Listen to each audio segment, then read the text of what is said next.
Knowing and doing God's will, my testimony. In April this year 2012, my wife and I visited Living Hope Methodist Church in Tampines, Singapore. It was at that time that my wife noticed about the IDMC 2012 conference in September 2012. We decided to go for this conference.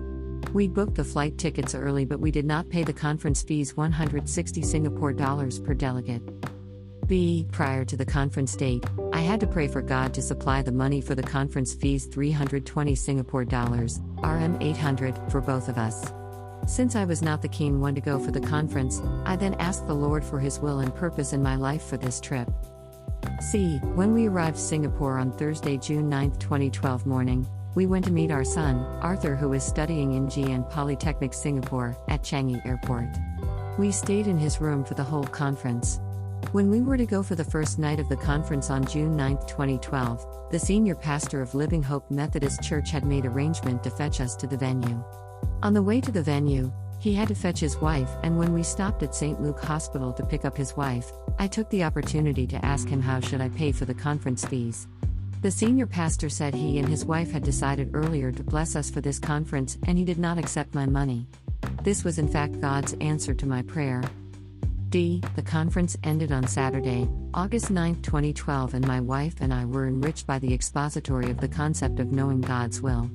We decided to go to Living Hope Methodist Church for Sunday service the next day, September 9, 2012 morning, before we flew back to Malaysia in the evening on the same day. The senior pastor of Living Hope Methodist Church once again made arrangement to take us to their church on Sunday morning, and we were told that he would be fetching a group of 4 Australian missionaries staying in a hotel to their church, as the leader of this missionary group would be their guest speaker for the Sunday service. After the preaching by Pastor Paula Connolly, the leader of the Australian missionary group, people came to the altar for prayer. I remembered Pastor Paula prayed for a couple. The wife was the song leader for the Sunday morning, and she cried and was touched by God when Pastor Paula ministered to her. Then my wife and I went out to the altar to be body catchers. Pastor Paula prayed for her husband, but only for a short while. When the prayer for the couple was over, I asked the husband whether I could pray for him. He consented, and the word of the Lord that came out from my mouth touched him, and I could see that he was controlling his tears. After which, he thanked me for the prayer.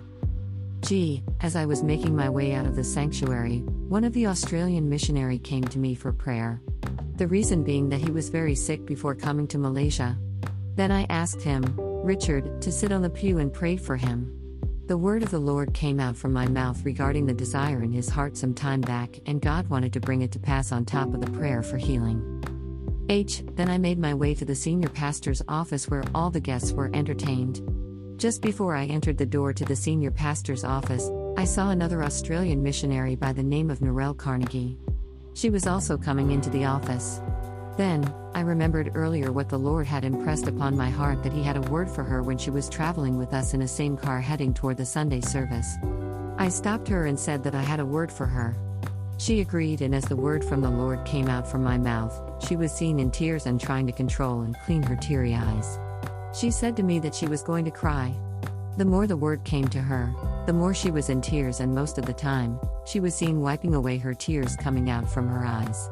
After that, the Australian missionary group in the office saw what happened and said that I made her cry. Later, I knew from someone by the name of Sally that the word had touched her heart. So, the word that I gave to Narelle was in fact God's will and purpose for the trip. Thank God that He can use us whenever we are willing and available.